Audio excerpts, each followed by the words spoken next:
Hello guys, আসসালামু আলাইকুম।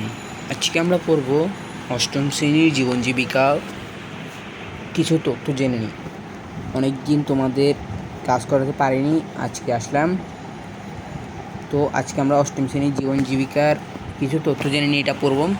চলো কিছু তথ্য জেনে নিই। ফায়ার ড্রিলের জন্য তোমাদের নিকটস্থ ফায়ার সার্ভিস থেকে তথ্য সংগ্রহ করা প্রয়োজন হতে পারে। এখানে তোমাদের কাজের সুবিধার্থে সাধারণ কিছু তথ্য দেওয়া হলো। ফায়ার ড্রিল বা অগ্নি মহড়ার উদ্দেশ্য: অগ্নিকাণ্ড বা যে কোনো জরুরি অবস্থা নিরাপদে কীভাবে বের হয়ে আসা যায় এবং এ সম্পর্কে যে প্রশিক্ষণ দেওয়া হয় তা অগ্নি মহড়া বা ফায়ার ড্রিল নামে পরিচিত। অগ্নি দুর্ঘটনা থেকে বাসাবাড়ি, প্রতিষ্ঠান এবং নিজেদের সর্বোচ্চ নিরাপত্তা বিধান করা এবং সর্বত্র একটি নিরাপদ পরিবেশ বজায় রাখার জন্যই এ ধরনের আয়োজন করা হয়। অগ্নি দুর্ঘটনা কিংবা যে কোনো জরুরি অবস্থা মোকাবিলায় প্রস্তুতি রাখা এবং দুর্ঘটনা সহ সকল অনাকাঙ্ক্ষিত ঘটনা প্রতিকারে পূর্ববর্তী ব্যবস্থা গ্রহণ করাই ফায়ার ড্রিল আয়োজনের উদ্দেশ্য। এছাড়া নিরাপত্তার সঙ্গে অগ্নি দুর্ঘটনা নিয়ন্ত্রণের জন্য প্রয়োজনীয় যন্ত্রপাতি এবং সেফটি সরঞ্জামাদি ব্যবহার জানা আমাদের জন্য অনেক গুরুত্বপূর্ণ, যা আমরা ফায়ার ড্রিলের মাধ্যমে জানতে পারি। তো এখানে অনেক গুরুত্বপূর্ণ কিছু রয়েছে। তো আমরা এখানে যা আছে এগুলো সব তোমরা পড়ে নিবা। এখান থেকে অনেক প্রশ্ন আসতে পারে, যেমন অগ্নি নির্বাপক দল কি, এরকম অনেক কিছু প্রশ্ন আসতে পারে, এগুলো তোমরা ভালো মতো পড়ে নিবা। তারপরে যাই দক্ষতা উন্নয়নের জানালা। আসছে নতুন দিন, আসছে নতুন পেশা, কারিগরির ভুবন আমায় দেখায় স্বপ্ন আশা। কাজের মাঝে আত্মতৃপ্তি, কাজের মাঝে ভক্তি, সচল হব দক্ষতায় আসবে অর্থনৈতিক মুক্তি। লেখাপড়ার পাশাপাশি দেশ জুড়ে ছড়িয়ে থাকা বিভিন্ন প্রতিষ্ঠান থেকে আমরা অনুশীলনের মাধ্যমে নানা ধরনের কাজে দক্ষতা অর্জন করতে পারি। তবে অর্জিত সেই দক্ষতার মাধ্যমে শুধু উপার্জন কিংবা সুনাম বৃদ্ধি যেন আমাদের লক্ষ্য হয়ে না যায়। কীভাবে আমাদের অর্জিত দক্ষতাকে দেশের জন্য কল্যাণকর কাজে বিনিয়োগ করা যায় তা সর্বোচ্চ গুরুত্ব সহকারে দেখতে হবে। তবেই আমাদের দক্ষতা সবার জন্য বয়ে আনবে আলোকিত দিন। তো এখানে পরিবর্তনশীল পেশায় বদলে যাওয়া চাহিদা, এখানেও কিছু লেখা রয়েছে, এগুলা আর বললাম না, কারণ ভিডিও বেশি বড় হয়ে যাচ্ছে, তাই আর বললাম না, তোমরা এগুলো পড়ে নিবা।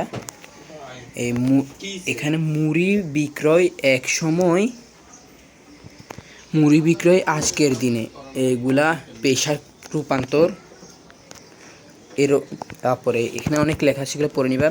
তারপরে আমরা 2.1 নতুন পেশার গল্প একটা ছক দেখতে পাচ্ছি, এটি চলো আমরা এখন করব, ঠিক আছে? একটু গাইস আমরা ছকটাতে চলে আসলাম। পেশার বর্ণনা: বাবুর্চি থেকে ব্যবসায়ী, তারপরে তার এই পেশায় আসার পেছনে গল্পটা তিনি আগে বিভিন্ন বাড়িতে গিয়ে শাদীর অনুষ্ঠানে, বিয়ের অনুষ্ঠানে বাবুর্চি কাজ করতেন, কিন্তু বর্তমানে বিয়ে সহ অন্যান্য ইভেন্টগুলো কমিউনিটি সেন্টারে হয়। এজন্য তার কাজের চাহিদা কমে যাওয়ায় পেশা পরিবর্তন করেন। তারপরে কিভাবে এই পেশায় কাজের ক্ষেত্র তৈরি করেছেন। তিনি তার জমানো কিছু পুঁজি দিয়ে স্বল্প পরিসর ফল ক্রয় বিক্রয় শুরু করেন।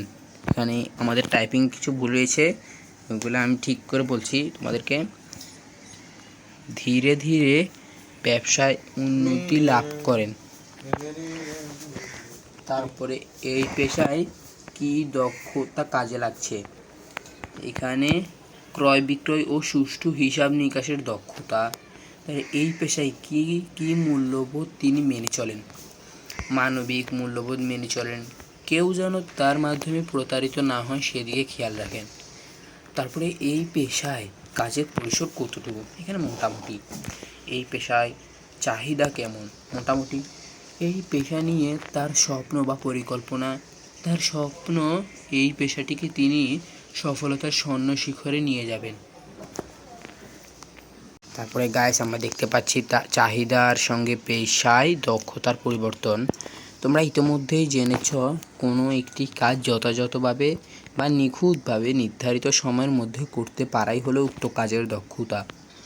তো এইখানে প্রশ্ন আসতে পারে কাজের দক্ষতা কি? তোমরা বলবা কোনো একটি কাজ যথাযথভাবে বা নিখুঁতভাবে নির্ধারিত সময়ের মধ্যে করতে পারাই হলো কাজের দক্ষতা। চতুর্থ শিল্প বিপ্লবের উপর ভর করে শিক্ষা ও দক্ষতায় এসেছে ব্যাপক পরিবর্তন। বিদ্যমান প্ল্যাটফর্ম এবং দক্ষতার ক্ষেত্রগুলো রাতারাতি পরিবর্তিত হয়ে যাচ্ছে। গত এক দশকে এই পরিবর্তনের হার পূর্ববর্তী কয়েক দশকের চেয়েও বেশি। কিছু পেশা বা চাকরি পড়ে যাচ্ছে ঝুঁকির মধ্যে। তো গাইস আজকে আমরা এতটুকুর মধ্যে শেষ করে দেবো, আর ভিডিও আর বড় করলাম না, এগুলো পড়ালে অনেক বড় হয়ে যায় ভিডিও। তো যাদের আমাদের ভিডিওটি ভালো লেগেছে তারা প্রত্যেকেই চ্যানেলটি লাইক করে দেবেন এবং সাবস্ক্রাইব করে দেবেন যারা নতুন রয়েছেন। আর যাদের যদি কোনো সমস্যা হয়ে থাকে বা কোনো কিছু প্রয়োজন হয় তাহলে কমেন্টে বলে দেবেন এবং আপনাদের বন্ধুদের মাঝে এটি শেয়ার করে দেবেন যেন তারাও এই ভিডিওর মাধ্যমে সাহায্য পেতে, এই ছকটি করতে উপকৃত হবে, ছকটি করতে পারবে। তো আজকে এতটুকুই। আসসালামু আলাইকুম রহমতুল্লাহি ওয়া বারাকাতুহু।